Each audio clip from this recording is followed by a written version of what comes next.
Beginning in 2024, the federal government is looking to take an enormous tax bite out of short-term rentals. This is going to be very punishing if you're renting your property for less than 90 days consecutively and you're not in compliance with the local rules relating to short-term rentals.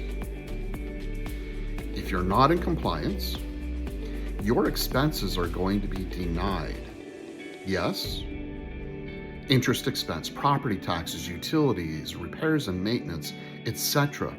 They're all going to be denied for that period of time where you're not in compliance. There's, for 2024, a bit of a get out of jail free card in that if you're in compliance at the end of the year, December 31st, you'll be deemed to be in compliance for the entire year. That get out of jail free card expires in 2024, so again, something to watch for 2025. As well, there's another gotcha that I'll be describing shortly.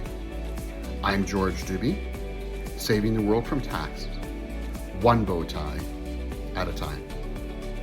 Don't forget to subscribe to my newsletter.